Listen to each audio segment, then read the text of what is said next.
ان کو کھانا نہیں دیا جاتا تھا، فاقوں پر فاقے تھے،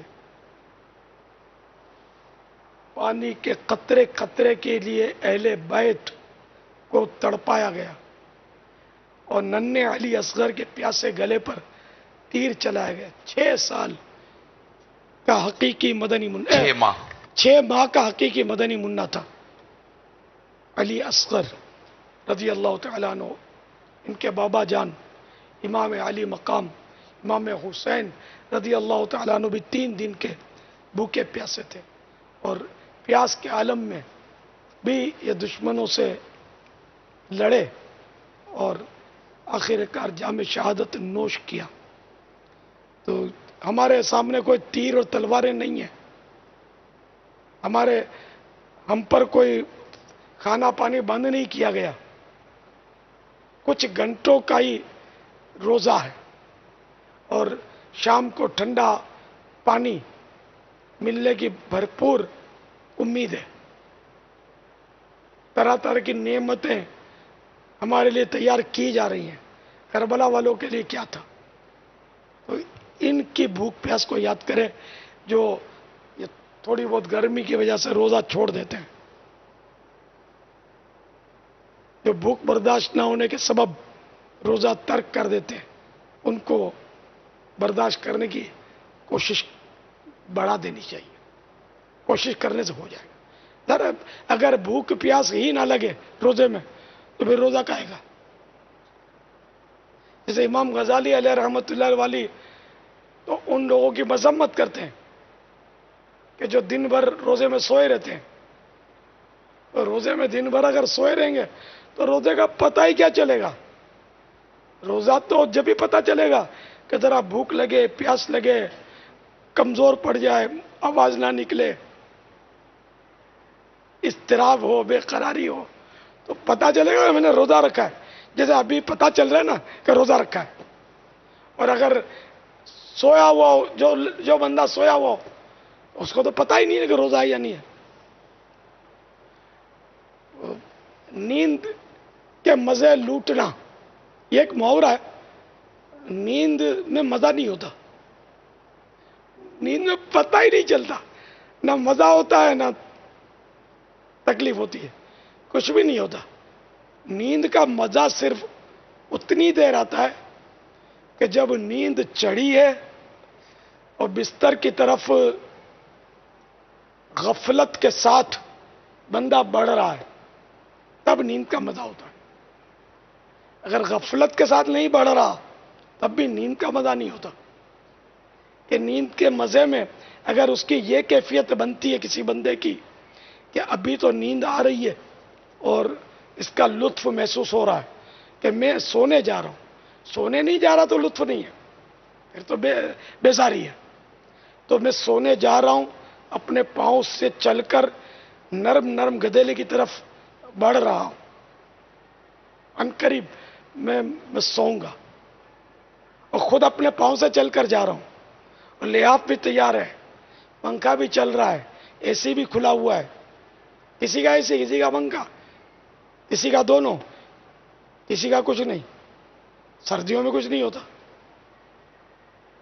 کبھی ہیٹر ہوتا ہے، زیادہ سردی ہوتی ہے تو بہرحال یہ کہ میں مزے سے سونے کے لیے جا رہا ہوں، کسی کا یہ تصور ہے اس کو مزہ آئے گا، اور جس کو یوں ہوگا کہ ابھی تو اپنے پاؤں پہ خوشی خوشی جا رہا ہوں، ایک وقت ہوگا میں چل نہیں پاؤں گا، مجھے اٹھا کر سلانے کے لیے لے جائے گا، اور وہ بستر نہیں ہوگا، وہ قبر کا گڑھا ہوگا جہاں یوں ہی مٹی پر کنکریوں پر ڈال دیا جائے گا۔ یہ تصور ہوگا۔ اب غفلت، کافور، اب تو سونے سے بھی بیزاری محسوس ہوگی کہ یار سونے کا جاؤ، سونے کا ٹائم آ گیا۔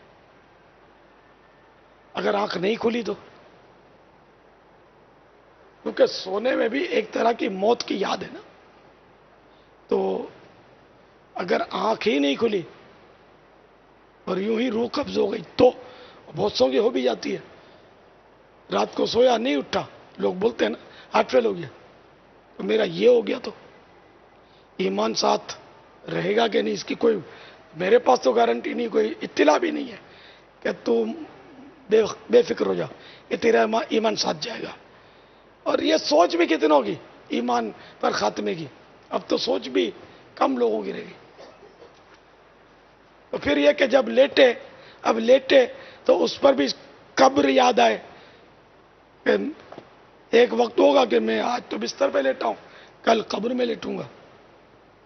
اس وقت کیا ہوگا؟ آج لحاف اوڑھ رہا ہوں نرم نرم، کل فاصلے کے ساتھ وہ پتھر کی سلیں اڑائی جائیں گی، گویا اوپر ڈالی جائیں گی. پھر کیا ہوگا؟ آج تو لال بیگ نظر آتا ہے تو وہ اس کو ڈر لگتا ہے، اور قبر میں جانے کیا کیا آ جائے گا. تو اس طرح کا اگر ذہن ہوگا تو اس کو پھر وہ آرام کا لطف اس کا کرکرا ہو جائے گا، مزہ کرکرا ہو جائے گا جب اس کی یہ سوچ بنے گی. وہ کیڑے دیکھے گا، مکوڑے دیکھے گا اگر باہر کے بھی، تو اس کو قبر کے کیڑے یاد آئیں گے. یار یہاں تو یہ کیڑے پر ابھی میں ہٹ جاؤں گا اس سے اور اس کو مار بھی سکتا ہوں، لیکن قبر میں اس کو ہٹانے پر بھی مجھے قدرت نہیں ہوگی کہ میں یوں کر کے ہٹا دوں. تو اس طرح کی یادیں جو ہوں گی نا، یہ اگر ہم اس طرح سوچ بنائیں گے نا تو بہت ساری دنیاوی پریشانیاں ہمیں ہلکی محسوس ہوگی.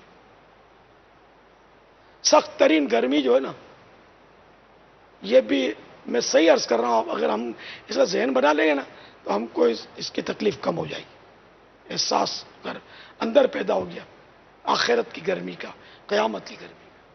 لیکن ایسا ہوتا نہیں ہے، ہمارے ساتھ ایسا ہوتا نہیں ہے، ہماری توجہ ہی نہیں ہوتی، کہ ہماری ایسی صحبت نہیں ہے، ایسا ماحول نہیں ہے، ایسی باتیں سننے والی محافل اجتماعات میں ہماری حاضریاں نہیں ہیں، نہ ہونے کے برابر. اب سن بھی لی تو بعد میں غافلوں کی صحبت میں چلے جائیں گے تو وہی بات خراب ہو جائے گی. غافل کی صحبت تو بہت بری ہے. غافل کا تذکرہ، امام غزالی فرماتے ہیں کہ غافلوں کے تذکرے پر لعنت اترتی ہے. تو ان کی صحبت کتنی خطرناک ہوگی. یعنی اس کے ضمن میں بیان کیا ہے، وہ عند ذکر الصالحین تنزل الرحمہ یا تنزل الرحمہ، دونوں تنزل الرحمہ. عند ذکر الصالحین تنزل الرحمہ، کہ نیک بندوں کے تذکرے کے وقت رحمت کا نزول ہوتا ہے. تو جب نیک بندوں کے تذکرے کے وقت رحمت کا نزول ہوتا ہے، رحمت اترتی ہے، تو ان کی صحبت میں کتنی رحمت اترتی ہوگی. تنزل الرحمہ بھی ہے اور تنزل الرحمہ. تنزلو تتنزلو نہیں. اچھا چلو ایک اتفاق رائے سے تنزیل الرحمہ. تو یہ سرکار صلی اللہ تعالی علیہ وآلہ وسلم کی طرف منسوب بھی ہے.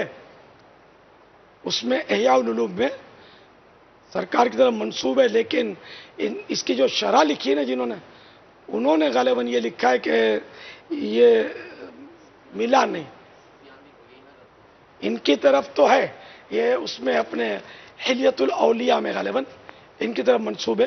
بہرحال تو مضبوط یہی ہے کہ سفیان بن عیینہ رضی اللہ تعالیٰ عنہ کا یہ فرمان ہے، عند ذکر الصالحین تنزل الرحمہ. جب نیک بندوں کا ذکر ہوتا ہے، ان کا تذکرہ ہوتا ہے، تو رحمت نازل ہوتی ہے. یہ تو اس کے تحت ہے کہ جب نیک لوگوں کا تذکرے پر یہ ہے تو ان کی صحبت پر کیا ہوتا ہوگا. غالباً یہ اس پر ہے، خیر ہوا یا نہیں ہے تو یہ ویسے سمجھ میں آنے والی بات ہے کہ ان کی صحبت اس سے زیادہ بابرکت ہونی چاہیے. اچھا پھر امام غزالی نے غافلوں کا لکھا ہے کہ نیک بندوں پر تو رحمت اور غافلوں کے تذکرے پر لعنت اترتی ہے. جب لعنت ان کے تذکرے پر اترتی ہے تو ان کی صحبت پر کتنا نقصان ہوتا ہوگا. تو غافلوں سے تو دور ہی رہنا. غافل الگ، ہر غافل فاسق نہیں ہوتا. فاسق تو گویا لعنت میں ڈوبا ہوا ہوتا ہے، یوں سمجھو، اتنا برائی میں ہوتا ہے، اللہ کا سخت نافرمان ہوتا ہے فاسق. اور فاسق کی تعریف جب کی جاتی ہے تو اللہ کا عرش ہلنے لگتا ہے. اللہ اتنا غضبناک ہوتا ہے. آج کل تو فاسقوں کے ہی قصیدے پڑھے جا رہے ہوتے ہیں، ان کے ہی فضائل بیان ہوتے ہیں، ان کی تعریفوں کے پل باندھے جاتے ہیں. بدقسمتی ہے، بہت نازک دور آ گیا. دعا کرتے ہیں یا اللہ پیارے حبیب صلی اللہ تعالی علیہ وآلہ وسلم کا واسطہ اس وقت جہاں جہاں گرمیاں شدت پر ہیں، امت تکلیف میں ہے، یا اللہ آسانیاں اور عافیت عنایت فرما دے. یا اللہ تجھ سے عشر رحمت کے صدقے میں ہم رحمت کا سوال کرتے ہیں. ہم آزمائش کے قابل نہیں. یا اللہ ہم گرمیوں کی شدت برداشت نہیں کر سکتے، ہم کمزور لوگ ہیں. اے اللہ آسانی کر دے. اے میرے مولا رحمت کی بارش برسا دے. یا اللہ رحمت کی بارش برسا دے. اے میرے مولا رحمت کی بارش برسا دے. سبحانک اللہم وبحمدک لا الہ الا انت استغفرک واتوب الیک. سبحانک اللہم وبحمدک لا الہ الا انت استغفرک واتوب الیک. سبحانک اللہم وبحمدک لا الہ الا انت استغفرک واتوب الیک. صلو علی الحبیب صلی اللہ تعالی علی محمد.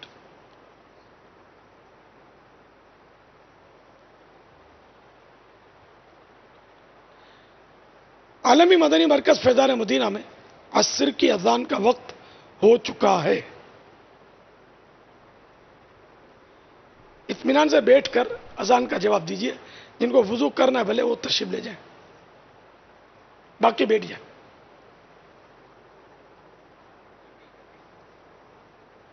الرحمن الرحیم. الصلاة والسلام علیک یا رسول اللہ وعلى آلك واصحابك يا حبيب الله. الصلاة والسلام عليك يا نبي الله وعلى آلك واصحابك يا نور الله. عاشقان رسول متوجہ ہوں اللہ کی رضا کے لیے اذان کا احترام کرتے ہوئے گفتگو اور کام کاج روک کر اذان کا جواب دیجیے اور ڈھیروں نیکیاں کمائیے.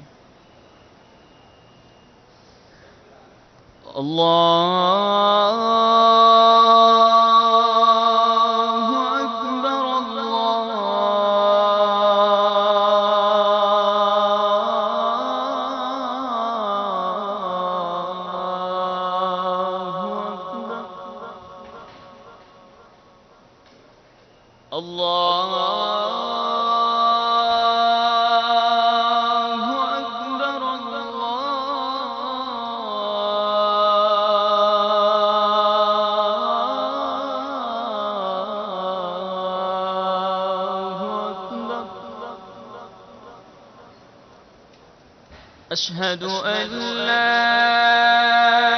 إله إلا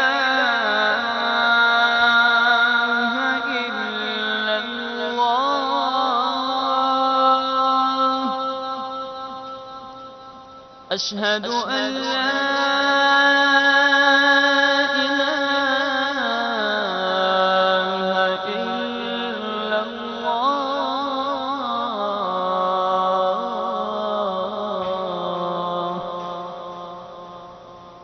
أشهد أن محمدا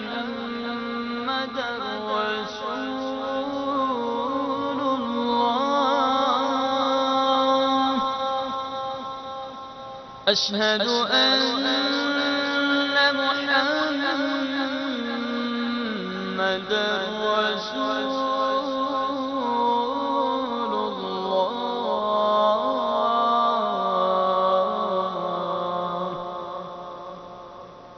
حي على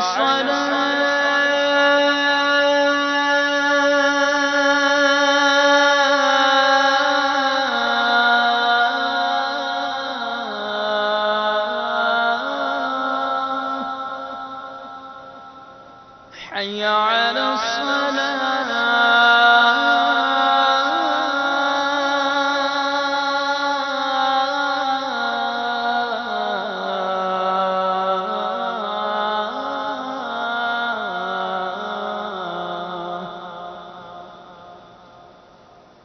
حي على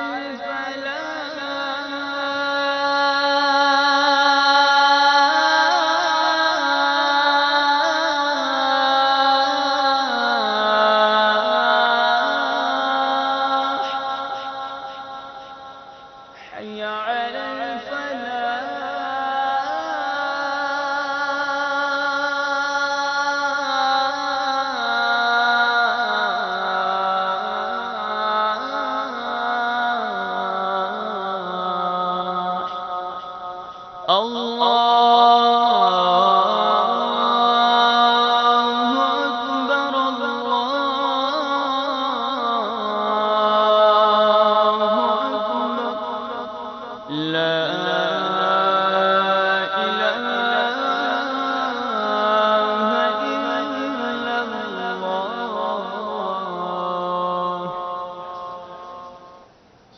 والسلام عليك يا رسول الله وعلى آلك وأصحابك يا حبيب الله. الصلاة والسلام عليك يا نبي الله وعلى آلك وأصحابك يا نور الله. اللهم رب هذه الدعوة التامة والصلاة القائمة آت محمدا الوسيلة والفضيلة والدرجة الرفيعة وابعثه مقاما محمودا الذي وعدته وارزقنا شفاعته يوم القيامة إنك لا تخلف الميعاد. الصلاة والسلام عليك يا نبي الله وعلى آلك وأصحابك يا نور الله. دعوت اسلامی کے عالمی مدنی مرکز فیضان مدینہ میں عصر کی جماعت کا وقت 6 بجے ہے. دعوت اسلامی کے عالمی مدنی مرکز فیضان مدینہ میں عصر کی جماعت کا وقت 6 بجے ہے. دعوت اسلامی کے عالمی مدنی مرکز فیضان مدینہ میں عصر کی جماعت کا وقت 6 بجے ہے.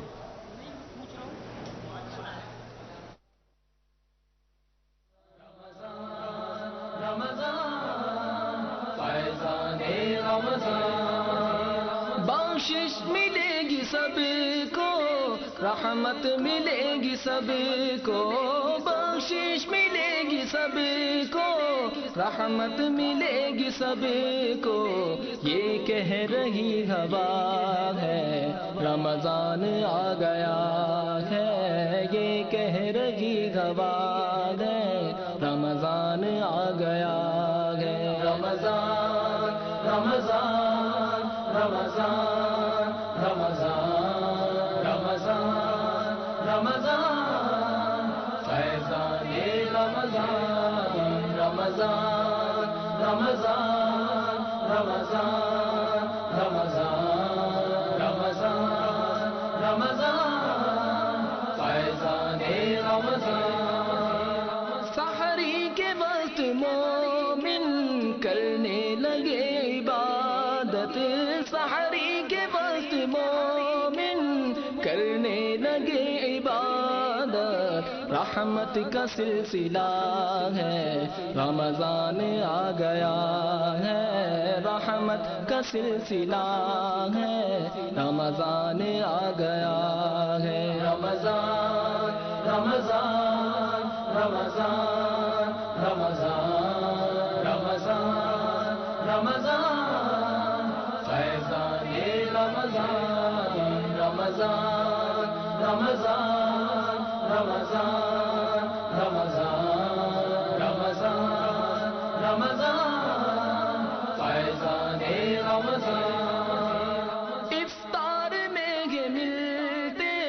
انعام خاص رب کے افطار میں یہ ملتے، انعام خاص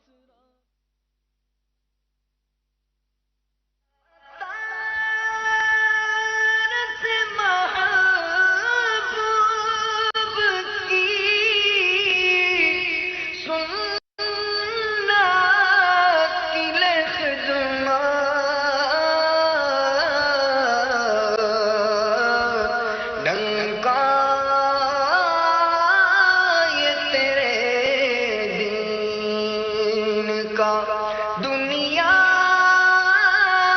میں بجا دے،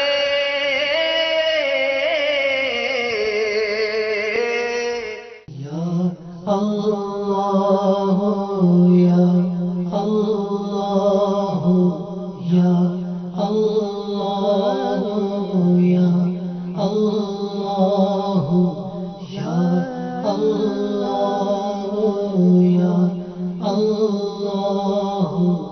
یا اللہ یا اللہ یا اللہ یا اللہ. الحمد لله رب العالمين والصلاة والسلام على سيد المرسلين، أما بعد فأعوذ بالله من الشيطان الرجيم. بسم الله الرحمن الرحيم. الصلاة والسلام عليك يا رسول الله وعلى آلك وأصحابك يا حبيب الله. الصلاة والسلام عليك يا نبي الله وعلى آلك وأصحابك يا نور الله. سرکار نامدار، مدینے کے تاجدار، رسولوں کے سردار، شفیع روز شمار، دو عالم کے مالک و مختار، بعطائے پروردگار جناب احمد مختار صلی اللہ تعالی علیہ وآلہ وسلم پر درود و سلام پڑھنے کے بے شمار فضائل و برکات ہیں.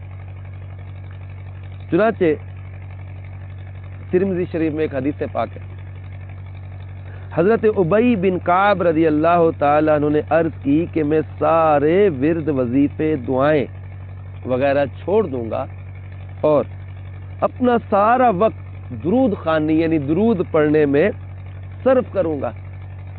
تو سرکار مدینہ صلی اللہ تعالی علیہ وسلم نے فرمایا، یہ تمہاری فکروں کو دور کرنے کے لیے کافی ہوگا اور تمہارے گناہ معاف کر دیے جائیں گے. صلو علی الحبیب صلی اللہ تعالی علی محمد وعلی آلہ وصحبہ وبارک وسلم. میٹھے میٹھے اسلامی بھائیوں، مدنی چینل کے ناظرین اور پیارے پیارے مدنی منوں، آج آپ کو ایک اور بہت ہی پیاری سبق آموز، نصیحت آموز کہانی سناتا ہوں. اور یہ پتہ ہے وہ کون سا واقعہ ہے؟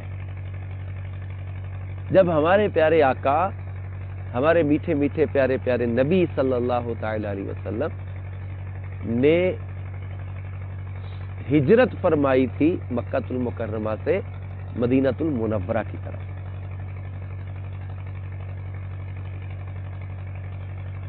کیونکہ کافر جو تھے نا، غیر مسلم جو تھے مکے کے، وہ نبی پاک صلی اللہ تعالی علیہ وسلم کے دشمن بنے ہوئے تھے اور آپ صلی اللہ تعالی علیہ وسلم کو معاذ اللہ شہید کر دینا چاہتے تھے. تو ان لوگوں نے آپ کے گھر کا محاصرہ کر لیا، یعنی گھیرا ڈال لیا. اللہ تبارک و تعالیٰ کو اپنے محبوب علیہ الصلوۃ والسلام کی حفاظت کرنی تھی، تو اللہ تعالیٰ نے اپنے محبوب کی حفاظت فرمائی اور آپ کو ہجرت کا حکم ارشاد فرما دیا. چنانچہ پیارے آقا صلی اللہ تعالی علیہ وسلم اپنے گھر سے حضرت مولا مشکل کشا علی المرتضیٰ کو اپنے بستر پر لٹا کے آپ سیدنا صدیق اکبر کے گھر کی طرف تشریف لے گئے. حضرت علی سے یہ فرمایا کہ یہ لوگ مکے کے جو ہیں، ان کی امانتیں میرے پاس ہیں، تم ان کی امانتیں ان کو لوٹا کر تم ہمارے پاس آ جانا مدینہ میں، مدینہ پاک میں. تو سرکار صلی اللہ علیہ وسلم نے صدیق اکبر رضی اللہ تعالیٰ عنہ کو لیا ساتھ اور ہجرت کا سفر شروع ہوا۔ لیکن جب پیارے آقا صلی اللہ تعالیٰ علیہ وسلم مکے سے نکلنے لگے تو اس وقت پیارے آقا صلی اللہ تعالیٰ علیہ وسلم نے خانہ کعبہ پر نظر ڈال کر اشکبار آنکھوں سے یہ کہا، اے مکہ کی سرزمین، تو مجھے اللہ کی ساری زمینوں سے زیادہ محبوب ہے اور بے شک اللہ کی تمام زمینوں سے اللہ کو زیادہ پیاری ہے۔ اگر تیرے رہنے والوں نے مجھے یہاں سے نہ نکالا ہوتا تو میں کبھی تجھ سے نہ نکلتا۔ تو یوں پیارے آقا صلی اللہ تعالی وسلم اپنا گھر بار سب کچھ چھوڑ کے ہجرت فرما گئے۔ لیکن ہجرت میں ایک بڑا دلچسپ، سبق آموز، نصیحت آموز، ایمان افروز واقعہ بھی ہوا۔ وہ کیا تھا کہ جب سیدنا صدیق اکبر رضی اللہ تعالیٰ عنہ سرکار صلی اللہ علیہ وسلم کے ساتھ مکے سے نکلے، اندھیری رات تھی، بھوک کا عالم، اور اب پیچھے دشمن کا خطرہ، ایک اندھیری غار کی طرف سرکار صلی اللہ علیہ وسلم اور سیدنا صدیق اکبر جا رہے تھے۔ بہت دشوار گزار پہاڑیوں کے درمیان میں ایک پہاڑی کی چوٹی پر غار ثور، غار ثور میں یہ جا کر چھپ گئے تاکہ کسی کو پتہ نہ چلے۔ اب جب چل رہے تھے تو سیدنا ابو بکر صدیق رضی اللہ تعالیٰ عنہ، جو ہمارے آقا صلی اللہ علیہ وسلم کے جان نثار صحابی غلام تھے، تو صدیق اکبر رضی اللہ تعالیٰ عنہ چلتے چلتے کبھی آگے چلنے لگ جاتے، کبھی پیچھے چلنے لگ جاتے، کبھی دائیں طرف چلنے لگ جاتے، کبھی بائیں طرف چلنے لگ جاتے۔ اندھیرا تھا، خوف۔ تو سرکار صلی اللہ تعالی علیہ وآلہ وسلم نے پوچھا، اے ابو بکر یہ کیا ماجرا ہے؟ کبھی تم آگے چلنے لگ جاتے ہو، کبھی پیچھے چلنے لگ جاتے ہو، کبھی دائیں کبھی بائیں۔ تو عرض کیا، یا رسول اللہ صلی اللہ علیہ وسلم، کبھی خیال آتا ہے کہ کہیں دشمن پیچھے سے تعاقب میں نہ آ جائے، حملہ نہ کر دے، تو آپ کے پیچھے پیچھے چلنے لگ جاتے۔ کبھی دل میں خیال آتا ہے کہ سامنے سے نہ کوئی دشمن آ جائے، کبھی خیال آتا ہے دائیں طرف سے کوئی دشمن حملہ نہ کر دے، کبھی دل میں خیال آتا ہے بائیں طرف سے کوئی دشمن حملہ نہ کر دے۔ تو میں اس لیے کبھی دائیں کبھی بائیں کبھی آگے کہ جو حملہ ہونا ہے پہلے میرا سینہ حاضر ہے، میں اپنے آقا پر قربان ہو جاؤں۔ دشمن نے حملہ کرنا ہے، مجھ پر کر لے، میرے آقا کو تکلیف نہ پہنچائے صلی اللہ علیہ وسلم۔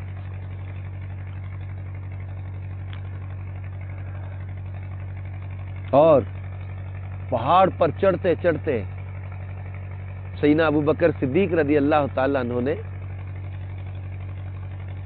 پیارے آقا صلی اللہ تعالی علیہ وسلم کو اپنے کندھوں پہ اٹھایا۔ کیوں؟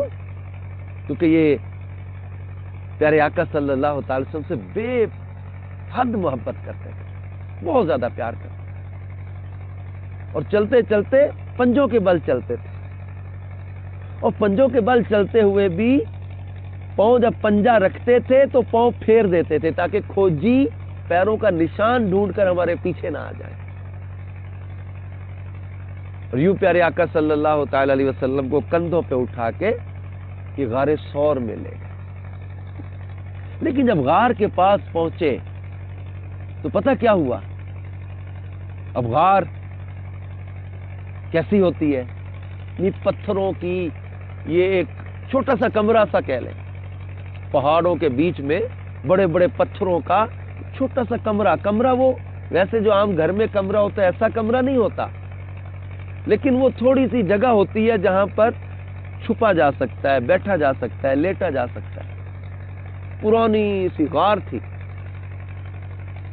حضرت سیدنا ابو بکر صدیق رضی اللہ تعالی عنہ نے یہ عرض کی کہ یا رسول اللہ صلی اللہ علیہ وسلم، میں اس خدا کا واسطہ دے کر جس نے آپ کو حق کے ساتھ مبعوث فرمایا ہے۔ عرض کرتا ہوں کہ آپ غار میں تشریف نہ لے جائیے، پہلے میں داخل ہوں گا، اگر وہاں کوئی تکلیف دینے والی چیز ہو تو وہ پہلے مجھے اذیت پہنچائے۔ دیکھو کتنی محبت تھی اپنے آقا صلی اللہ تعالی علیہ وسلم۔ اندھیری غار تھی، اندر اندھیرا ہی اندھیرا تھا، کوئی سانپ، کوئی بچھو، کوئی کیڑا، کوئی جانور حملہ کرنے والا اندر چھپا بیٹھا ہو، اب منہ اندر کرنا تھا تو سیدنا ابو بکر صدیق رضی اللہ تعالیٰ کا کہ پہلے میں اندر منہ کروں گا، اگر کوئی چیز ہو تو مجھ پر حملہ کر لے، میرے آقا صلی اللہ علیہ وسلم کو تکلیف نہ پہنچے۔ تو حضرت سیدنا ابو بکر صدیق رضی اللہ تعالیٰ اندر تشریف لے گئے۔ اب جب غار کے اندر سیدنا ابو بکر صدیق رضی اللہ تعالیٰ عنہ گئے تو اندر اندھیرا تھا، بالکل گپ اندھیرا، تاریک غار، صاف کی غار کو، اور غار کے چپے چپے کو ہاتھوں سے ٹٹول ٹٹول کر دیکھا، جہاں جہاں سوراخ معلوم ہوئے اپنی چادر پھاڑ پھاڑ کر سوراخوں کو بند کر دیا، ایک سوراخ بچ گیا، چادر ختم ہو گئی۔ اب اس سوراخ کے اوپر انہوں نے اپنے پاؤں کی ایڑی رکھ لی۔ سوراخ کیوں بند کیے؟ سوراخ اس لیے بند کیے کہ اس میں سے کچھ سانپ، کوئی بچھو، کوئی جانور، زہریلی چیز نہ نکل آئے۔ غار ثور کہاں ہے؟ مکہ المکرمہ سے دائیں جانب محلہ مسفلہ کی طرف کم و بیش 4 کلومیٹر پر واقع جبل ثور میں، یعنی پہاڑ ہے ثور، اس پہاڑ کی چوٹی پر اوپر غار ثور ہے۔ تو اس مقدس غار کا ذکر قرآن پاک میں بھی ہے۔ مکہ مدینے کے تاجور صلی اللہ تعالی علیہ وآلہ وسلم اپنے یار غار و یار مزار عاشق اکبر حضرت سیدنا صدیق اکبر کے ساتھ ہجرت کے وقت یہاں تشریف لائے اور 3 راتیں یہاں قیام فرمایا۔ آج بھی موجود ہے اور عاشقان رسول اس کی زیارت کے لیے جاتے ہیں۔ ہم بھی جب مدینے جائیں گے، مکہ